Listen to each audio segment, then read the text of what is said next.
یہی حالت اے مسلم امت تمہاری ہے.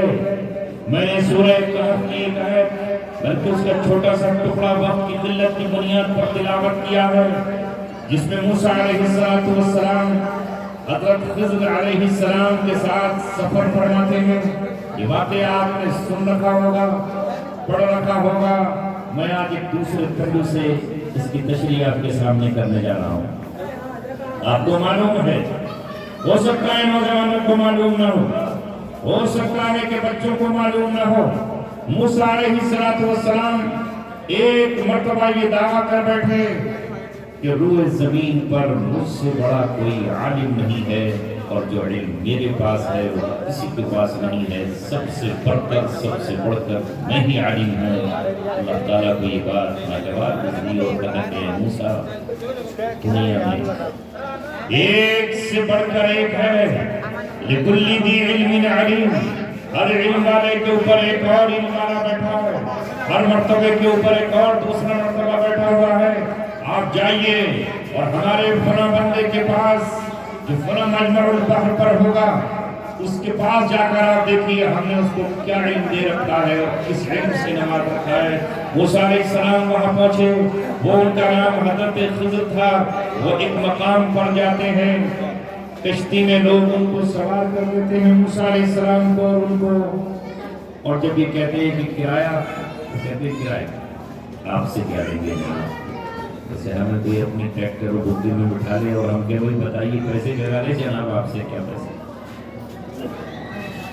آپ سے کیا پیسہ. سنا ہے آپ نے؟ کس نے سنا ہے وہ ہاتھ اٹھاؤ. کوئی بات نہیں، ہنسنے کی ضرورت نہیں. چندوں پہلے سن چکے ہوگا، لیکن ماشاءاللہ اچھی بات ہے. مجھے لگا کہ میں دوبارہ کہوں تو آپ کے لیے تو سن لیا یہ کیسے. تو موسیٰ علیہ السلام کشتی پر بیٹھے اور خضر علیہ السلام بھی کشتی پر بیٹھے. جب کشتی چلنے لگی تو حضرت خضر نے اس کے تختے اکھاڑنا شروع کر دیے اور توڑنا شروع کر دیے. موسیٰ علیہ السلام نے کہا یہ کیا کیا؟ یعنی جس میں ہانڈی میں کھایا اسی میں سوراخ، جس نے ہمیں ارتھات ہمدردی کی اسی کی کشتی توڑ ڈالی اور اسی کے آپ ڈبانے کی فکر میں لگے ہوئے ہیں. پہلے حضرت خضر نے کہا تھا کہ جو کچھ دیکھو تو بولنا نہیں، سائلنٹ رہنا. اگر بولے بات ہو جائے گی. بس آپ کو سوال کچھ نہیں کرنا، دیکھ کر. لیکن موسیٰ علیہ السلام ویسے ہی جلالی آدمی، غصے ناک، غضب والے. ایک تھپڑ مارا تھا اپنی قوم کے مخالف قبطی کے، ایک ہی تھپڑ میں زمین پہ گر پڑا اور وہ کے عدم چلا گیا. یہ تو ان کی طاقت کا عالم. جب ان کی روح قبض کرنے کے لیے حضرت عزرائیل آئے اور وہ انسانی شکل میں آ گئے اور آ کر کہا کہ چلو تمہاری موت کا وقت آیا ہے. ایک تھپڑ لگایا حضرت عزرائیل کے، آنکھ نکل کے پار گئی. روح ایک آنکھ کو لے کر کے موسیٰ علیہ السلام کے پاس سے اللہ کے پاس گئے. کہا موسیٰ نے تو آنکھ نکال دی. اتنی طاقت تھی، ایسے جلالی تھے، بولتے کیسے؟ کمزوروں کی کشتیاں توڑ دیں. انہوں نے کہا کہ میں نے آپ سے کہا نہیں تھا انک لن تستطیع معی صبرا، آپ میرے ساتھ صبر نہیں کر پائیں گے، میں جو کروں گا آپ اسے برداشت نہیں کر پائیں گے.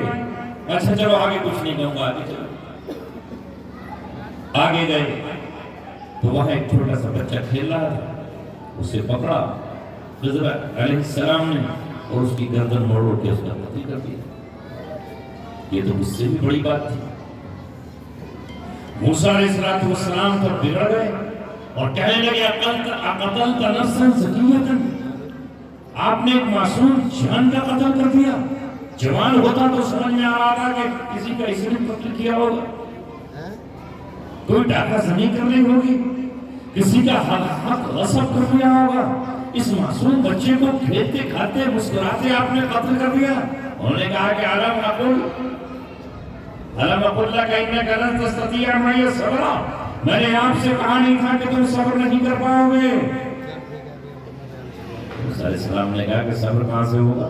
پہلی بات تو میں نے چل سمجھ لی کہ تکلیف توڑ دی آپ نے ان کی اور اس بچے کو قتل کر دیا. اور کہا کہ چلیے کوئی بات نہیں ہے، اگر آگے میں سوال کروں تو کوئی میرا راستہ الگ اور آپ کا راستہ الگ. تیسرا واقعہ پیش آ گیا. ایک گاؤں میں گئے، وہ گاؤں کا سٹلے جیسا، وہ سٹلا جیسا تھا، چھتیلے جیسا نہیں۔ یہاں کی دسترخوان مچ گیا اور ماشاءاللہ کھانا بھی وہ ملا جس کی ہمیں رغبت رہتی ہے اور اس کا تمنا رہتی ہے۔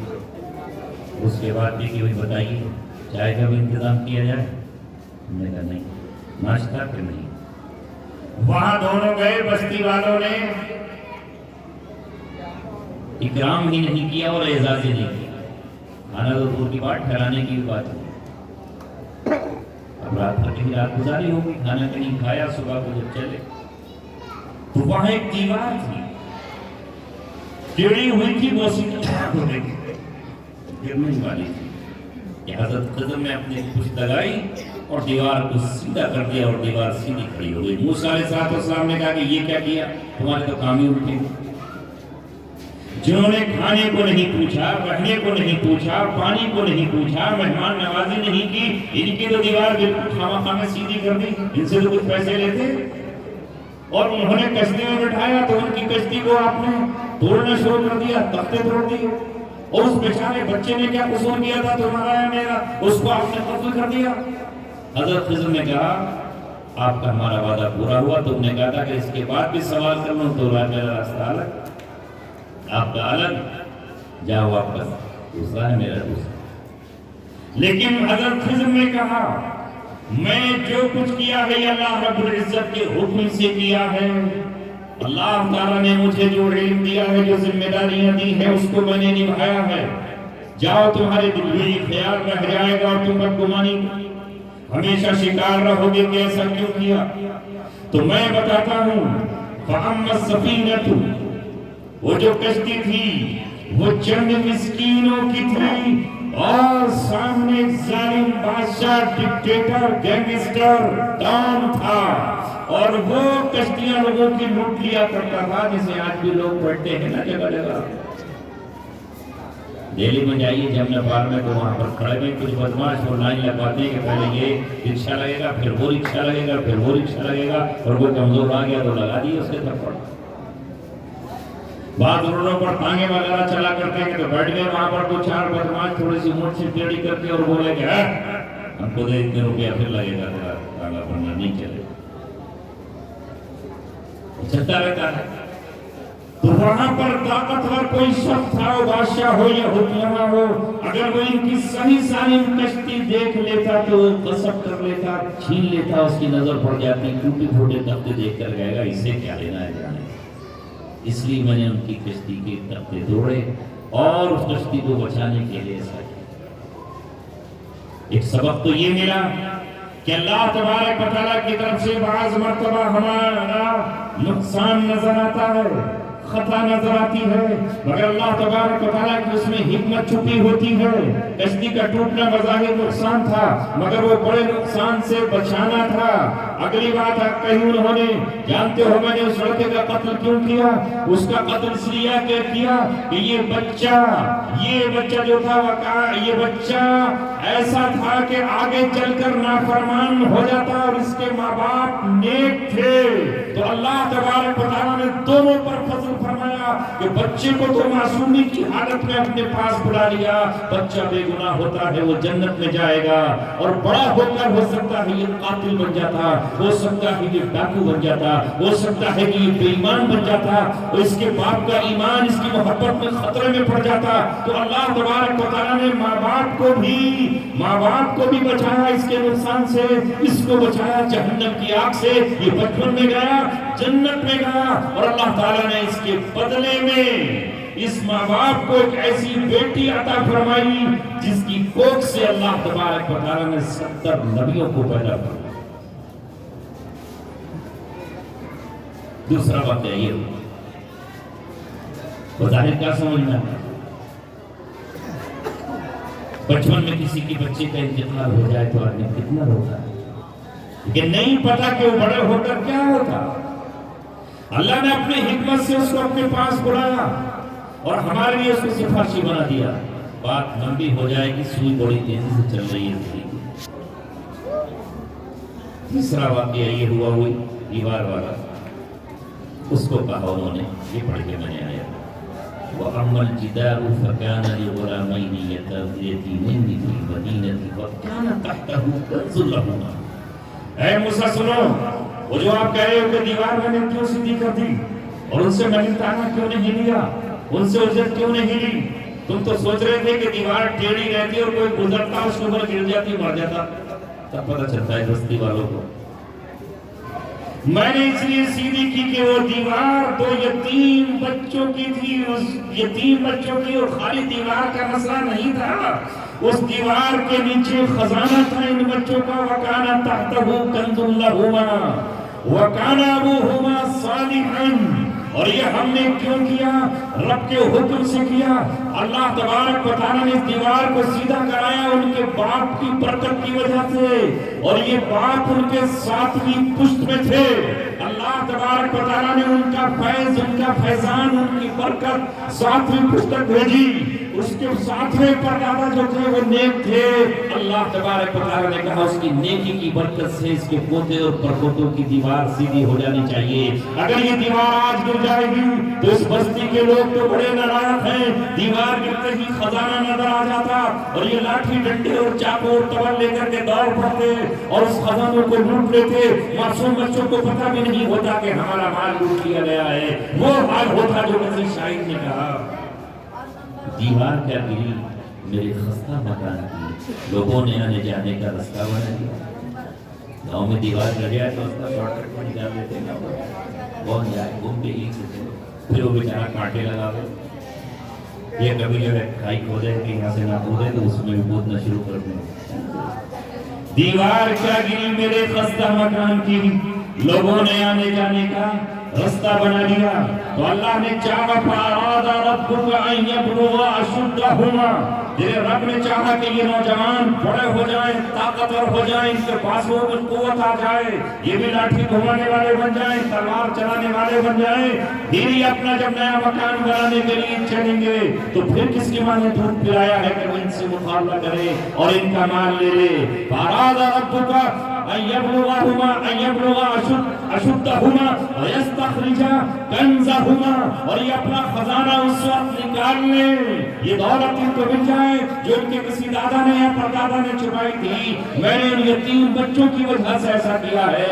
ذرا یاد رکھو یہ ہر دو نکتے ملتے ہیں، ایک تو یہ کہ اللہ تبارک و تعالیٰ نے حضرت خضر کو اس کام پر لگا رکھا ہے کہ وہ کمزوروں کی مدد کریں، تمہیں پتہ بھی نہیں چلتا اور حضرت خضر مدد کر جاتے ہیں، وہ بھٹکے ہوئے کو راستہ بتائیں، وہ یتیم بچوں کی اس طرح مدد کریں۔ کبھی تمہیں گاڑی کے ایکسیڈنٹ سے بچائیں اور تمہیں لگے کہ مجھے تو اللہ نے بچا لیا، یہ ہوا کیا؟ ہوا کے تیز جھونکوں سے بچائیں، ظالموں کے ظلم سے بچائیں۔ اللہ تعالیٰ نے حضرت خضر کو لگا رکھا ہے، لیکن یہ کس بنیاد پر ہو رہا ہے؟ نیکی کی بنیاد پر ہو رہا ہے۔ تو اے نوجوانوں، اے بزرگوں، اے ماں اور بہنوں، کسی بھی ایک نیکی کو ضائع مت سمجھنا، وہ نیکی تمہارے بھی کام آئے گی، تمہاری اولاد کے کام آئے گی، تمہاری نسلوں کے کام آئے گی، تمہارے پوتے پر پوتے نواسوں کے کام آئے گی۔ اس لیے ہر کار خیر میں آگے بڑھ کر حصہ لینا ہے۔ لیں گے؟ یہ مت سوچو کہ چھوٹا موٹا کام میں حصہ نہیں لیتے، ہم تو بہت بڑے آدمی ہیں۔ ایک اور حدیث سن لیجیے، بات کو آگے بڑھانے سے پہلے عرض کر رہا ہوں، اللہ کے رسول صلی اللہ علیہ وسلم کی حدیث مبارک ہے، آپ نے فرمایا کہ ایک شخص کھجور کا پودا لگانے کے لیے چل رہا اور اس کے ہاتھ میں کھجور کا پودا ہو چھوٹا سا۔ آپ کے تو کھجور نہیں ہوتی، یا کائے کا ہوگا، گنے کا، آم کا، آم زیادہ پسند ہے۔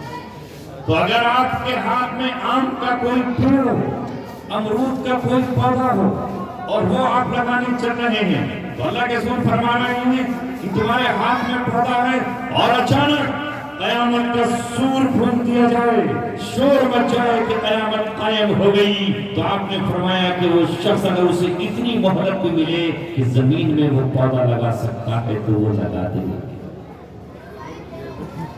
کیا پہلی بات کہی، اس پودے کو لگا دے۔ یہ نہیں کہا کہ فوراً جا کے مسجد میں 2 رکعت نماز پڑھ لے، یہ بھی نہیں کہا کہ اس وقت توبہ کر لے، یہ بھی نہیں کہا کہ اس وقت کوئی اور کام انجام دے دے، روزہ رکھنے کی نیت کر لے، چونکہ یہ کار خیر ہے، یہ بھلائی کا کام ہے. ایک پودا لگے گا تو اس سے نسلیں فائدہ اٹھائیں گی, آنے والی قوم اور ملت فائدہ اٹھائے گی. یہ کھجور کا پودا ہے, تم تو اپنی نیت سے پودا لگا دو, کار خیر کر دو.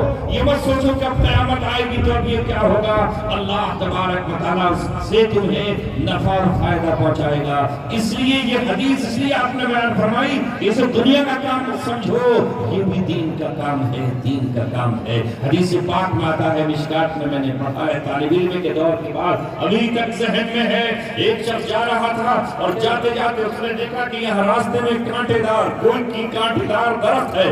یہ درخت کسی کے کپڑوں کو پھاڑ دیتا ہے, کسی کے جسم کو چبھ جاتا ہے اور کسی کی گاڑی میں الٹ جاتا ہے, بعض لوگوں کو تکلیف پہنچاتا ہے. اس نے سوچا کہ کیوں نہ میں اسے کاٹ ڈالوں, یہ جنگل کا کیکر کا ہی تو پیڑ ہے, یہ کانٹے دار ایک ببول ہی تو ہے, یہ کانٹے دار ایک جھاڑی ہی تو ہے. اس نے دراتی لی اور لے کر کے اسے کاٹ دیا, اور اس کے بعد بات آئی گئی چلی گئی, کسی کو کچھ پتا نہیں, نہ وہاں کوئی دیکھنے والا, نہ دکھنے والا, نہ کوئی قلم سے اسے ترتیب دینے والا. اس کا انتقال ہوا اور اللہ تبارک و تعالیٰ کے حضور اس کی پیشی ہوئی. نہیں معلوم یہ آدمی کا ایمان کتنا مضبوط تھا, کتنا کمزور تھا. حدیث میں یہ بھی نہیں کہ یہ عالم دین تھا یا غیر عالم دین تھا. حدیث میں یہ بھی نہیں ہے کہ یہ کون تھا, کس جگہ کا تھا, کس شہر کا تھا, کس وقت کا تھا, کون علاقے کا تھا. جب اللہ کے حضور اس کی حاضری ہوئی تو اللہ تبارک و تعالیٰ نے اس سے کہا, تو نے ایک کام انسانیت کی فلاح کے لیے کیا, انسانیت کی بھلائی کے لیے کیا. لوگوں کو کانٹے دار درخت سے اس کی تکلیفوں سے بچانے کے لیے تو نے اس درخت کو کاٹا. جا, یہ تیرا عمل ہمیں اتنا پسند اور اتنا محبوب لگا کہ ہم نے تیری مغفرت کر دی, اور تیرے لیے جنت کی حسین وادی میں ہم نے خوبصورت انگور کے اور سیب کے اور کھجوروں کے درخت لگا دیا. چھوٹا سا کام لوگوں سے تکلیف کے بچانے کا, اور تکلیف دینے والا پھر کیا ہوگا, اسے سزا تو بھگتنی پڑے گی. یہ چھوٹے کام ہیں, اپنی قوم کی بھلائی کے لیے کرتے رہو کچھ نہ کچھ. یہ تو مال آپ نے تھوڑا بہت دیا, زبان سے بھی بھلائی, دل سے بھلائی, فکروں سے بھلائی, ترتیب و تدبیروں سے بھلائی کرتے رہو. قرآن کہتا ہے, سورہ نمل ہے, چونٹی کے نام سے ایک آیت ہے. سلیمان علیہ السلام کا لشکر جمع کیا گیا, اس میں جنات بھی ہیں, انسان بھی ہیں, گھوڑے بھی ہیں, اونٹ بھی ہیں, ہاتھی بھی ہیں, چرندے بھی ہیں, پرندے بھی ہیں. یہ لشکر چلتا ہے اور ایک مقام سے اس جگہ سے گزرتا ہے جہاں چونٹیوں نے اپنی گھاٹی اور اپنی وادی بنائی ہوئی ہے. وہ چونٹیوں کا شہر ہے, وہ چونٹیوں کا مقام ہے, وہاں سے اس لشکر کو گزرنا ہے. چونٹی کی قوت شامہ جو ہے, جو سونگنے والی قوت ہے, وہ بہت تیز ہے, تمہاری طرح نہیں ہے, بہت تیز ہے. ذرا سی شکر ڈالیے فوراً چونٹی آ جائے گی, اس پر ذرا سا میٹھا دیکھ کے آ جائے گی اور اپنا شروع کر دے گی. ایک چونٹی نے آہٹ محسوس کی اور اس نے اپنے دل سے نکل کر جو اوپر زمین کی سطح پر چونٹیاں ٹہل رہی تھیں, ان چونٹیوں سے اس نے کہا, یا ایھا النمل, قالت نملۃ یا ایھا النمل ادخلوا مساکنکم لا یحطمنکم سلیمان وجنودہ وہم لا یشعرون. اے میرے چونٹیوں کے گروہ, اے میرے قبیلے کی چونٹیوں کے چھوٹے موٹے بچوں, تم ابھی مستی کے عالم میں اس پر زمین کی سطح پر گھوم رہے ہو, اپنی روزی اور غذا تلاش کر رہے ہو. دیکھو اس سلیمان کا لشکر آ رہا ہے, بڑا طاقتور قوت والا ہے, اور کہیں ایسا نہ ہو کہ وہ تمہیں رون ڈالے, کہیں وہ تمہیں کچل ڈالے اور ان کے پیروں کے نیچے آ کر تمہاری موت واقع ہو جاؤ. ان کے لشکر سے پہلے اپنے گروہ میں زمین میں چلے جاؤ, جب نکل جائے تو پھر باہر آ جانا. چونٹی نے یہ بات کہی.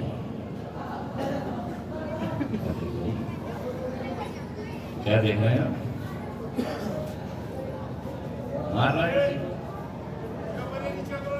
بچوں کو دارو بھائی کوئی ذمہ دار چلے جاؤ, وہاں فکر کرو, اللہ نہ کرے کوئی بچے کی چوٹ لگ جائے. مجھے یہ فکر ہوئی کہ پتہ نہیں کیا مسئلہ, آپ کیا دیکھ رہے ہیں. کسی کو بھیجنے بچوں کو ان سے اتارنے کے لیے. یہ چونٹی نے ایک جملہ خیر کا, بھلائی کا اپنی قوم سے کہا. یہ بات اللہ تعالیٰ کو بڑی پسند آئی, اور یہ آواز حضرت سلیمان علیہ السلام نے سنی. فتبسم ضاحکا، چونٹی کی آواز اور اس کا یہ قول اور یہ پکار سلیمان علیہ السلام سن کر ہنسنے لگے، مسکرانے لگے. لیکن اللہ تعالیٰ کو اس چونٹی کی یہ ادا، یہ حرکت، یہ عمل، یہ قول اتنا پسند آیا کہ اللہ نے اس کو اپنی کتاب کا حصہ بنایا، قرآن کا حصہ بنایا. اللہ کی زبان پر اس چونٹی کا ذکر آیا اور اس کے نام سے پوری ایک سورت اتار دی گئی. پوری سورت اللہ نے اتاری. جب جب بھی یہ قرآن پڑھا جائے گا، اس قرآن کو اللہ نے پڑھا، اس چونٹی کا ذکر آئے گا. جبریل نے پڑھا، ذکر آیا. محمد رسول اللہ نے 23 سال تک پڑھا، ذکر آتا رہا. جب جب بھی کوئی حافظ قرآن پڑھے گا، اس چونٹی کا ذکر آئے گا.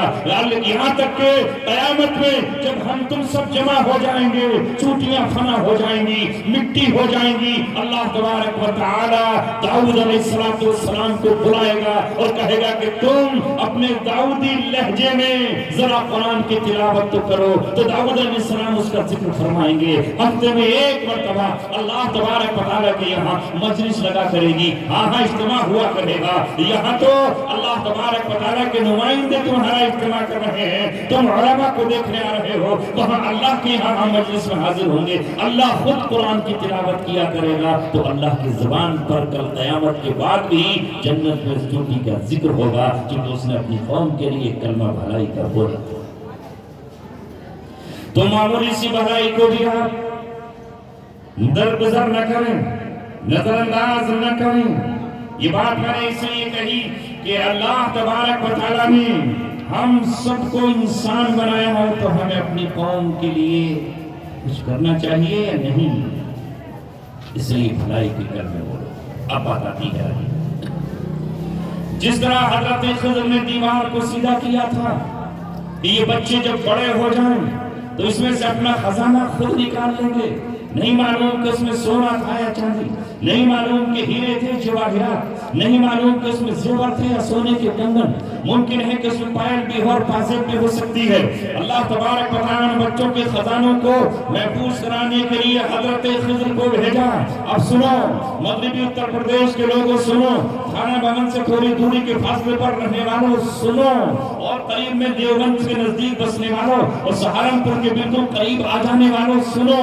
اللہ تبارک و تعالیٰ نے اس ملک میں جب انگریز داخل ہوا 1601 کے آس پاس داخل ہوا، اس سے مقابلہ ہوتا رہا.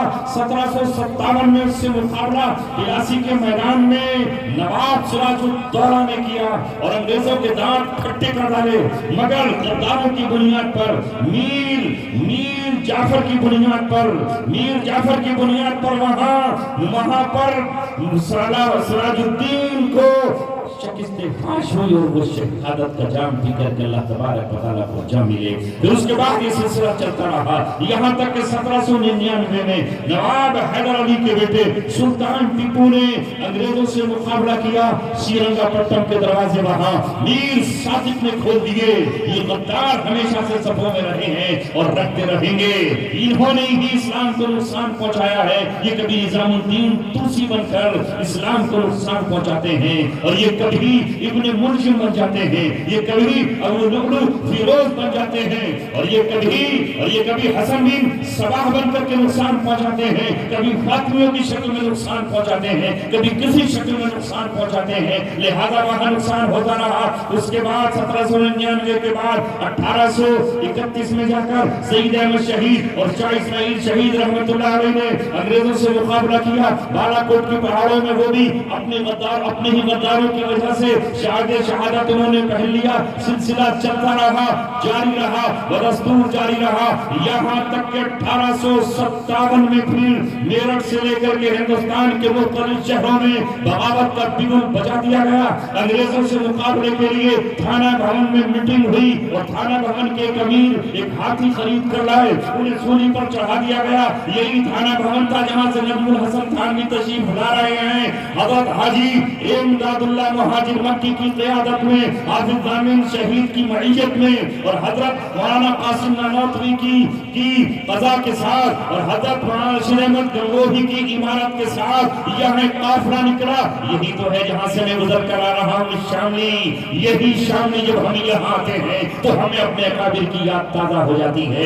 یہی شاملی کا میدان تھا، یہی حافظ ضامن شہید یہی روحانیت کا امام حاجی امداد اللہ مہاجر مکی علیہ الرحمہ تھے، جو ہمارے روحانی پیر و مرشد ہیں، اور ہمارے جن سلسلے میں بیعت ہے وہ سلسلہ بیعت ان پر جاتا ہے۔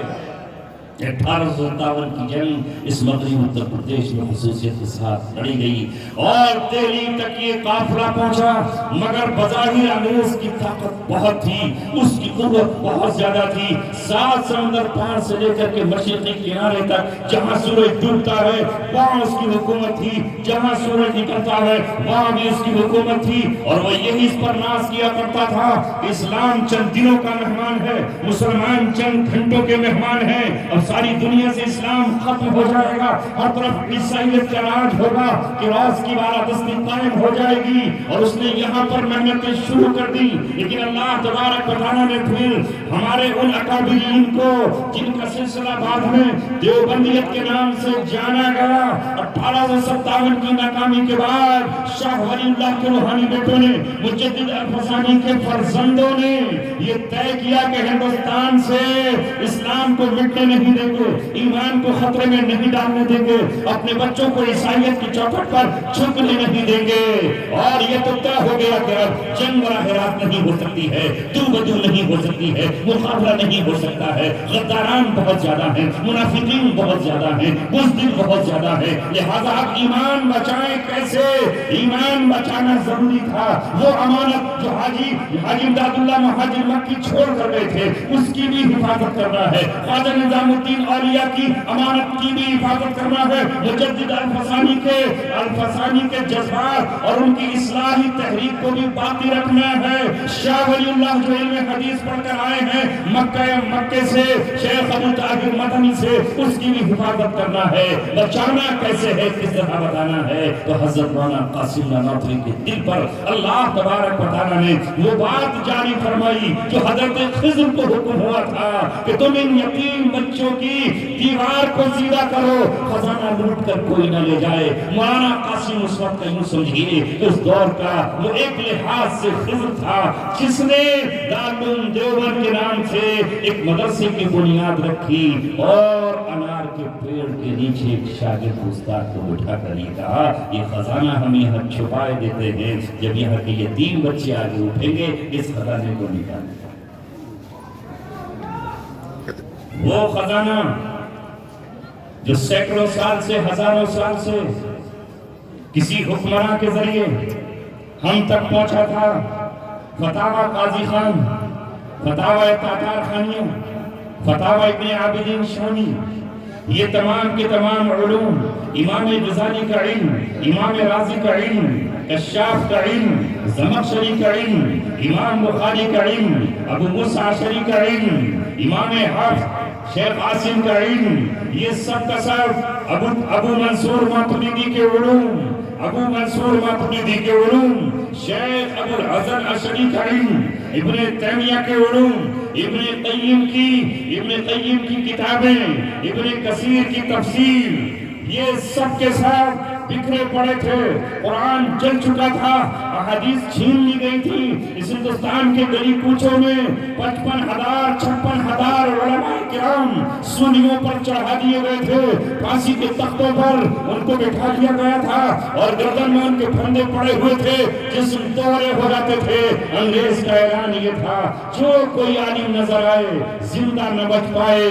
لہذا مولانا قاسم نانوتوی نے سوچا عالم تو جا رہے ہیں، اب کون رہ گئے ہیں؟ کچھ ان پڑھ ہیں، بہت چھوٹے بچے ہیں، یہ قرآن کیسے بچے گا؟ تو اس وقت ان کے دل میں یہ بات پیدا ہوئی کہ اس کی حفاظت کا ذریعہ اب مدرسے کے ذریعے ہوگا، حکومت سے بظاہر ٹکراؤ اختیار نہیں کریں گے، اور فی الحال میدان کا رخ نہیں کریں گے، حکومت سے اس کی توپوں کا مقابلہ ننگے ہاتھوں اور خالی بدن نہیں کیا جا سکتا ہے۔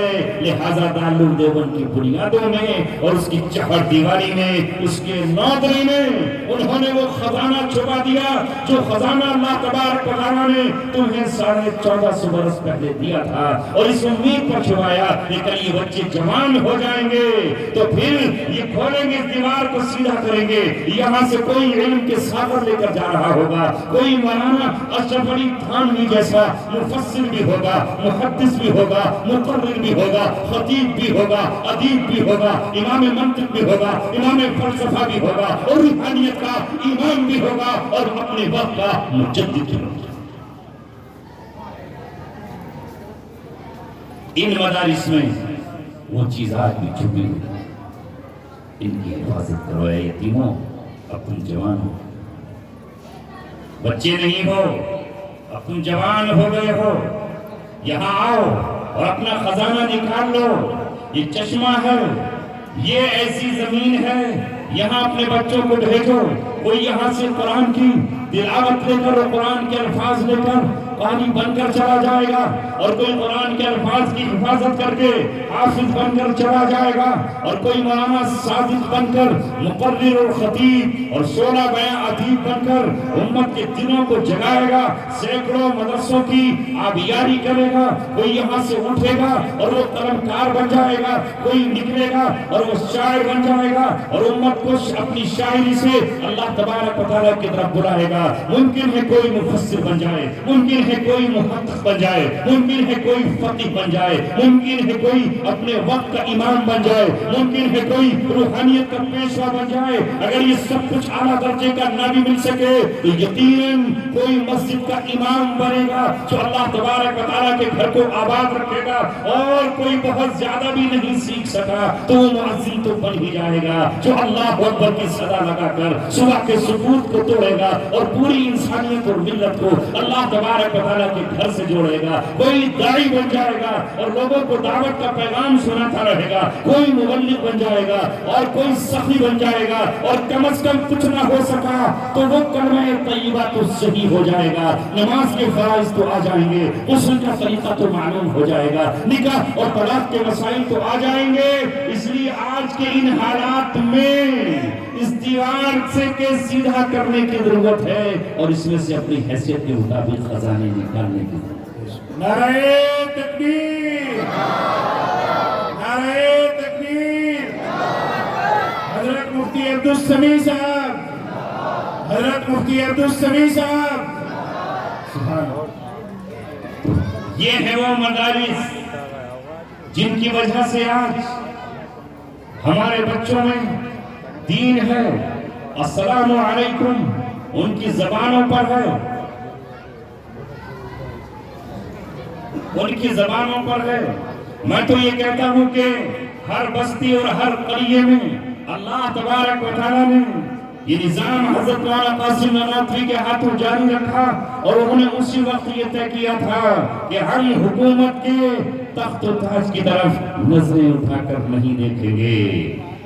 ہماری پھٹی ہوئی ٹوپیوں پہ طنز نہ کر، ہماری پھٹی ہوئی ٹوپیوں پہ طنز نہ کر، ہمارے تاج عجائب گھروں میں۔ حکومت تجھے اس قوم نے پالا ہے آغوش محبت میں، تجھے اس قوم نے پالا ہے آغوش محبت میں، کچل ڈالا تھا جس نے پاؤں میں تاج سرے ڈالا۔ جو دارا کے سر پہ تاج بنتا تھا وہ ٹھوکروں میں تھا، مگر ہائے میرا آج کا نوجوان یہ کالج میں پڑھ رہا ہے، اسکول میں پڑھ رہا ہے یا کہیں نہیں پڑھ رہا، مجھے اسے دیکھ کے شرم آنے لگتی ہے کہ یہ میری قوم کا بچہ ہے کہ جو ذرا سی چین پہن کر یہ سمجھ رہا ہے کہ یہ ہندوستان کا بادشاہ وقت ہے۔ ابھی دوسری جگہ تھا وہاں بھی یہی ہے، اور یہاں بھی ایک چھوٹا سا بچہ اس سامنے ہی چین پہنے میں، جس کے ہاتھ میں موبائل ہے، اس کی امی نہیں بتاتی اس کو کہ بیٹا مردوں کے لیے جائز نہیں ہے، باپ نہیں بتاتے ان کے۔ ہمارے مسجد کے امام صاحب اگر نماز میں جاتا ہو کوئی بات نہیں، دانت سے کاٹنے کی ضرورت نہیں ہے، بات نہیں کرنا، اتنی سمجھ تمہارے اندر آ گئی، یہ بہت بڑی بات ہے، بہت بڑی بات ہے۔ تو ان کے سامنے مولانا قاسم نانوتوی رحمۃ اللہ علیہ کے کچھ نہیں تھا، کیوں؟ جیسا کہ میں نے عرض کیا، وہ حضرت مجدد الفسانی علیہ الرحمہ کے روحانی فرزند تھے، علمی وارث تھے. مجدد الفسانی رحمت اللہ علیہ نے جب آنکھ کھولی تو ہندوستان پر اکبری تہذیب دین اکبری کا غلبہ تھا. اور ہندوستان کا اکبر سمراٹ اکبر کہلاتا ہے, گریٹ اکبر, مہان اکبر کہلاتا ہے. اسے مہان اکبر کہا جاتا ہے جو مہین اکبر تھا, مہان نہیں تھا. مہین کا ترجمہ مولانا ساجد صاحب سے پوچھئے تھا. مہان نہیں تھا, مہین تھا.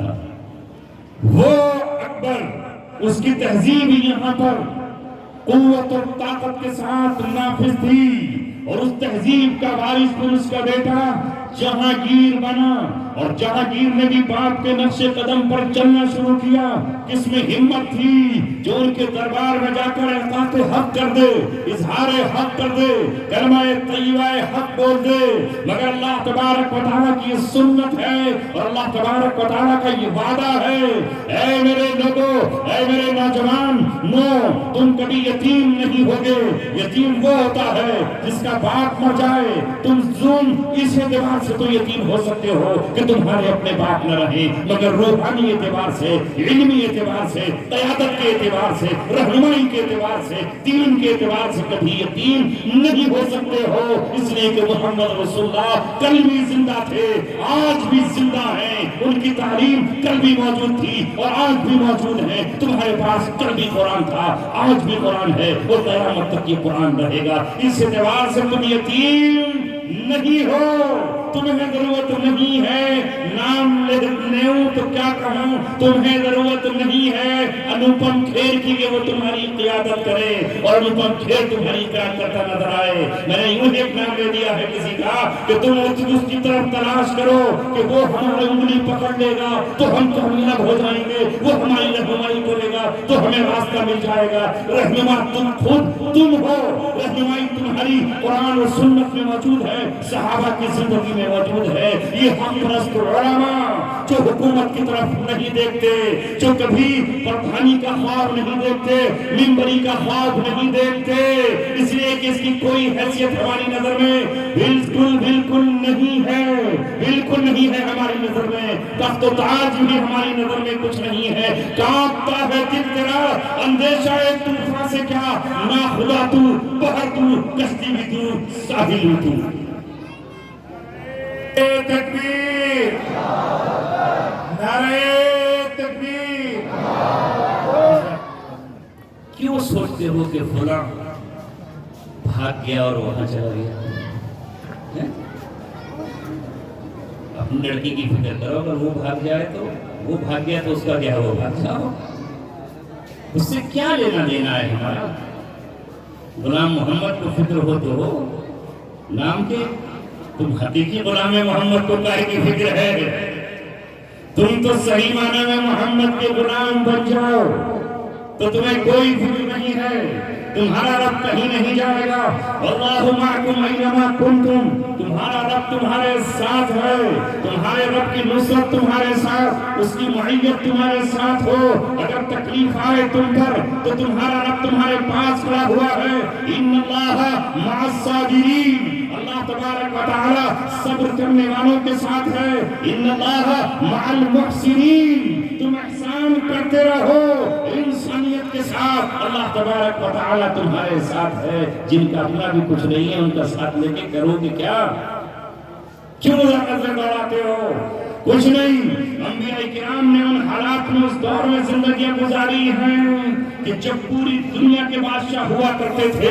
کبھی بخت نصر پوری دنیا کا بادشاہ ہے اور کبھی نمرود بہت طاقتور بادشاہ ہے, وہاں انہوں نے زندگیاں گزاری ہیں. اللہ تعالیٰ نے واقعات قرآن میں یوں بھی بیان نہیں فرمائے ہیں. بنی اسرائیل نے فرعونوں کے درمیان زندگی گزاری ہے مگر اپنی تہذیب کو نہیں چھوڑا, اپنا کلچر نہیں چھوڑا, وحدانیت کو نہیں چھوڑا, اسلام کو نہیں چھوڑا. موسیٰ علیہ السلام آئے تو ان کے دامن سے چپک گئے, اور جب ان کے دامن سے چمٹے فرعون کو چھوڑ دیا تو اللہ تبارک و تعالیٰ نے موسیٰ علیہ السلام کی برکت سے ان بنی اسرائیل کو, جو تقریباً 6-7 لاکھ کی تعداد میں نکلے تھے, سمندر پھاڑا گیا, دریا خشک کیے گئے, ہواؤں کو حکم دیا گیا,